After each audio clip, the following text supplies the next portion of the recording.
Hello friends, the study topic में आप सभी का स्वागत है।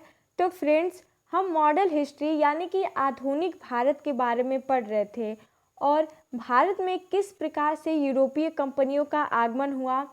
इसके अंतर्गत हमने पुर्तगालियों के आगमन के बारे में और डचों के आगमन के बारे में पढ़ा था और डचों का पतन कैसे हुआ, ये सब के बारे में हमने डिटेल में अपनी पिछली क्लास में इसकी वीडियो में चर्चा की थी। तो आज हम पढ़ने जा रहे हैं कि भारत में ब्रिटिश यानी कि अंग्रेज़ों का आगमन कैसे हुआ, जिसे हम ईस्ट इंडिया कंपनी के नाम से जानते हैं। वो किस प्रकार से जो है भारत में आई थी। जब हम अंग्रेजी कंपनी की बात करते हैं तो ये जो है सबसे प्रमुख कंपनी है ईस्ट इंडिया कंपनी। इस वीडियो में हम डिटेल में चर्चा करेंगे कि भारत में ब्रिटिश अंग्रेज़ों का आगमन को हम जानेंगे और अंग्रेज़ों ने कंपनियों की स्थापना कैसे की, अपने प्रभुत्व को कैसे इन्होंने स्थापित किया, जगह जगह पे कैसे इन्होंने कंपनियों को स्थापित किया, अपनी फैक्ट्रियों को बनाया, कैसे इन्होंने भारत पे राज किया। ये सब के बारे में हम चर्चा करेंगे और देखेंगे कि बंगाल में प्रारंभिक राजनीतिक गतिविधियों के बारे में हम जानेंगे। लास्ट में इससे रिलेटेड जो है ब्रिटिश के आगमन से 2 मिशन आए थे, जिसका नाम था नारिश मिशन और जॉन सरमन मिशन। इसके बारे में हम दोनों मिशन के बारे में भी डिटेल में चर्चा करेंगे। आई होप कि आपको हमारी वीडियो ज़रूर पसंद आएगी, तो वीडियो को लाइक और शेयर ज़रूर करें। अगर आप हमारे चैनल पर नए हैं तो चैनल को सब्सक्राइब जरूर करें। आइए शुरू करते हैं हम अपना वीडियो और देखते हैं कि भारत में ब्रिटिश का आगमन कैसे हुआ। तो है डचों के बाद जो है, डचों के पतन के बाद जो है क्या हुआ कि उसके बाद जो है अंग्रेज़ों का जो है आगमन हुआ। डचों के पश्चात भारत में अंग्रेज़ों का आगमन हुआ, ब्रिटिश आगमन हुआ। अंग्रेज़ों की प्रारंभिक समुद्री यात्रा जो है सुमात्रा, जावा एवं मलक्का के लिए हुई, जिनका उद्देश्य मसाले के व्यापार के एक हिस्से पर नियंत्रण प्राप्त करना था। और 1578 ईस्वी में सर फ्रांसिस ड्रेक नामक एक अंग्रेज नाविक ने, जो कि समुद्री मार्ग से पृथ्वी की परिक्रमा करने निकला था, उसने जो है लिस्बन, जो कि पुर्तगाल की राजधानी थी, वहां जाने वाले एक पुर्तगाली जहाज को लूट लिया। उसके बाद जो है इस लूट से उसे कुछ नक्शे मिले और भारत की समृद्धि और आशा अंतरी की ओर जाने वाले मार्ग का भी ज्ञान मिला। तो सर जो फ्रांसिस ड्रेक था, ये अंग्रेजी नाविक था जो 1578 में पृथ्वी की परिक्रमा कर रहा था समुद्री मार्ग से। और पुर्तगाली की राजधानी है लिस्बना, वहाँ पे एक पुर्तगाली जहाज़ को इसने लूट लिया और वहाँ से इसे एक नक्शा मिला, जिससे वो भारत आने में समर्थ रहा। आगे हम देखते हैं इसके बारे में कि सितंबर 1599 में लंदन में कुछ व्यापारिक ने लॉर्ड मेयर की अध्यक्षता में पूर्व के देशों के साथ व्यापार करने के उद्देश्य से एक कंपनी का गठन किया। इस कंपनी का नाम जो है governor and company of merchant of London training in to the East Indies रखा गया था। तो सितंबर 1599 में लॉर्ड मेयर की अध्यक्षता में जो है एक कंपनी की स्थापना की गई, जिसका नाम जो है governor and company of merchant of London training in to the East Indies रखा गया। इंग्लैंड की महारानी जो थी एलिजाबेथ प्रथम, इन्होंने 31 दिसंबर 1600 में एक आज्ञापत्र चार्टर द्वारा इसे 15 वर्षों के लिए पूर्वी देशों के साथ व्यापार करने का एकाधिकार प्राप्त किया। कैप्टन हॉकिंस के नेतृत्व में हेक्टर नामक प्रथम अंग्रेजी जहाज 1608 ईस्वी में सूरत बंदरगाह पर पहुंचा। किसके नेतृत्व में? तो कैप्टन हॉकिंस के नेतृत्व में। हेक्टर नामक एक प्रथम अंग्रेजी जहाज था जो 1608 में सूरत के बंदरगाह पे पहुंचा था। जॉन हॉकिंस प्रथम अंग्रेज था जिसने समुद्र के रास्ते भारत की भूमि पर कदम रखा था। तो प्रथम अंग्रेज वह कौन था जो भारत की भूमि में अपना प्रथम कदम रखा था? तो जॉन हॉकिंस तो है, इसने जो है समुद्री रास्ते से भारत आया था। यद्यपि जो है भारत आने वाला प्रथम अंग्रेज जॉन मिल्डेन हॉल था, जो स्थल मार्ग से 1597 में आया था। तो यहाँ पे आप बिल्कुल भी कंफ्यूज ना हो कि जो ये प्रथम अंग्रेज है जॉन मिल्डेन, ये हॉल है और जो स्थल मार्ग से 1597 में आया, और जॉन हॉकिंस प्रथम जो है ये समुद्री रास्ते से भारत में आया था। आगे हम इसके बारे में देखते हैं, दिया है कि हॉकिंस जो है अकबर के नाम से ब्रिटिश सम्राट जेम्स प्रथम का पत्र लेकर मुगल बादशाह जहांगीर के दरबार में आया था। इस पत्र का नाम था फ्रेंड। फ्रेंड इस पत्र का नाम था जो जहांगीर के दरबार में हॉकिंस जो है लेके आया था। 1611 में कैप्टन मिलिटन के ने स्वाली में पुर्तगालियों के जहाजी बेड़ों को परास्त किया, और पुर्तगालियों को पराजित करने के कारण जहांगीर अंग्रेजों से प्रभावित हुआ। 1613 ईस्वी में जहांगीर ने अंग्रेजों को सूरत में अस्थायी कारखाना स्थापित करने की अनुमति दे दी। इसके पहले 1611 में मछलीपत्तनम में अंग्रेजों ने व्यापारिक कोठी स्थापित की थी। मछलीपत्तनम गोलकुंडा राज्य का मुख्य बंदरगाह था। यहाँ से जो है अंग्रेज स्थानीय सूती वस्त्रों को खरीदकर फार्म एवं बैटनन भेजते थे। आगे हम देखते हैं इसके बारे में कि 1632 में क्या हुआ। तो 1632 में जो है गोलकुंडा के सुल्तान ने अंग्रेजों को एक सुनहरा फरमान, गोल्डन फरमान को जारी किया। इसके अनुसार 500 पगोड़ा वार्षिक कर देकर व्यापार की अनुमति दे दी। पगोड़ा क्या था? तो पगोड़ा जो है ये दक्षिण भारत की एक मुद्रा थी उस टाइम पे 1632 में।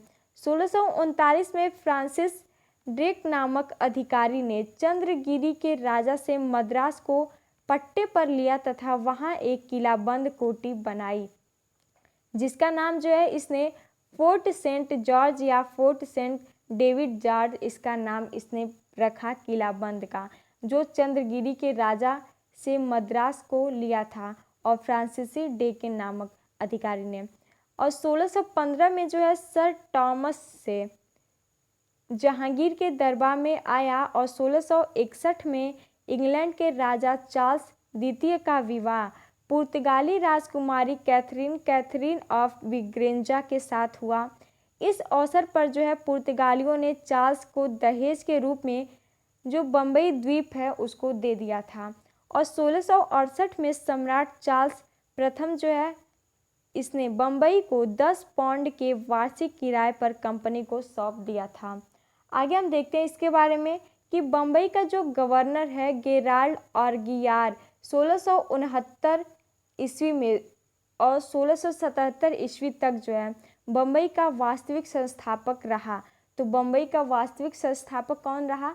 तो गवर्नर गेराल्ड ऑर्गियार जो है ये बम्बई का वास्तविक संस्थापक रहा। देखते हैं इसके बाद आगे कि हुगली पर अधिकार के पश्चात जो है अंग्रेजों ने कासिम बाजार, पटना और राजमहल में कारखाने स्थापित किए, जबकि इंग्लैंड में स्वदेशी प्रतिद्वंदियों ने न्यू कंपनी नामक एक व्यापारिक संस्था का गठन किया। 1694 ईस्वी में हाउस ऑफ कॉमन्स के प्रस्ताव के अंतर्गत 1698 ईस्वी में दो अन्य नई कंपनियां जनरल सोसाइटी तथा English company trading in the east स्थापित की गई।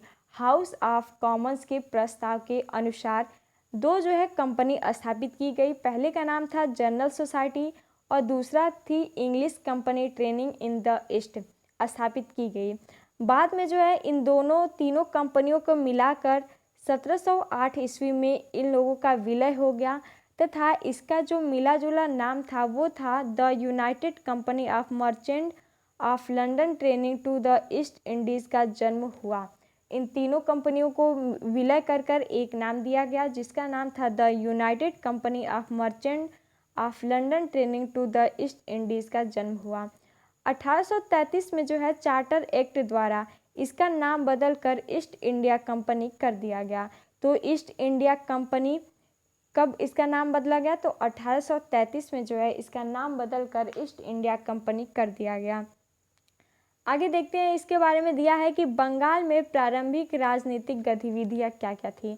तो बंगाल में सर्वप्रथम अंग्रेजों को व्यापारिक छूट 1651 में उस समय प्राप्त हुई जब ग्रेबियन बॉटन ने, जो बंगाल के सूबेदार शाहजहां के साथ दरबारी चिकित्सक के रूप में रहता था, एक लाइसेंस अंग्रेजी कंपनी के लिए प्राप्त किया था। इसके द्वारा जो है 3000 रुपये वार्षिक कर के बदले कंपनी को बंगाल, बिहार और उड़ीसा में मुक्त व्यापार करने की अनुमति प्रदान कर दी गई।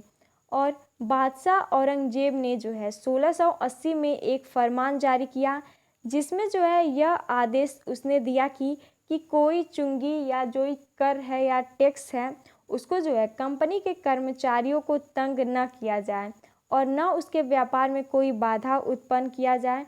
और अंग्रेजों से 2% चुंगी के अतिरिक्त जो है 1.5% जजिया के रूप में लिया जाने लगा। आगे हम देखते हैं इसके बारे में कि अक्टूबर 1686 में क्या हुआ। तो अंग्रेजों ने जो है हुगली को लूट लिया, परंतु औरंगजेब द्वारा पराजित होने के पश्चात उन्हें हुगली से भागना पड़ा था। और जॉब चारनाक ने अगस्त 1690 में सूतानाती में एक अंग्रेजी कोठी स्थापित की। इस प्रकार ब्रिटिश भारत की भावी राजधानी कलकत्ता की नींव पड़ी। बंगाल के सूबेदार अजीम उस शान ने 1698 ईस्वी में अंग्रेजों को सूतानाती, कलिकाता और गोविंदपुर नामक 3 गांवों की जिम्मेदारी प्रदान की और इंग्लैंड के सम्राट के सम्मान में उक्त किलाबंद व्यावसायिक प्रतिष्ठान का नाम फोर्ट विलियम नाम रखा। Sir Charles Eyre Fort William का प्रथम प्रेसिडेंट बने और 1700 ईस्वी में यह जो है प्रथम प्रेसिडेंट नगर घोषित किया गया, जो 1774 से 1911 तक ब्रिटिश भारत की राजधानी बना रहा। आगे देखते हैं हम इसके बारे में कि ब्रिटिश से संबंधित जो 2 मिशन जो है नारिस मिशन, इसके बारे में देखते हैं जो 1698 ईस्वी में आया था। तो 1698 ईस्वी में इंग्लैंड के राजा विलियम तृतीय ने एक अन्य कंपनी को स्थापित किया जो English company training in the east के नाम से प्रसिद्ध हुआ। इस कंपनी में अपने लिए व्यापारिक सुविधाएं प्राप्त करने के उद्देश्य से सर विलियम नॉरिस ने को औरंगजेब के दरबार में राजदूत के रूप में भेजा गया। आगे हम देखते हैं इसके बारे में कि जॉन सरमन मिशन क्या है। तो 1715 में ये आया था और कंपनी ने जो है 1715 में जॉन सरमन की अध्यक्षता में कलकत्ता से एक दूत मंडल मुगल दरबार में भेजा। इस दूत मंडल में एडवर्ड स्टीफेंसन, विलियम हैमिल्टन नामक सर्जन और ख्वाजा सेहूद नामक एक आर्मीनियम दुभाषिया था। ब्रिटिश इतिहासकार जो है और से इनके अनुसार जो है इसे कंपनी का मैग्ना कार्टा महान अधिकार पत्र कहा गया। इसके साथ ही हमारी वीडियो खत्म होती है। अगर आपको हमारी वीडियो पसंद आई हो तो वीडियो को लाइक और शेयर जरूर करें और कमेंट बॉक्स में हमें ज़रूर बताएं कि आपको हमारी वीडियो कैसी लगी। मिलते हैं कल ऐसे ही एक टॉपिक के साथ कि जो ब्रिटिश है उसके बाद कौन सी कंपनी का आगमन हुआ था, कल हम उस वीडियो में कवर करेंगे। Thank you, have a nice day.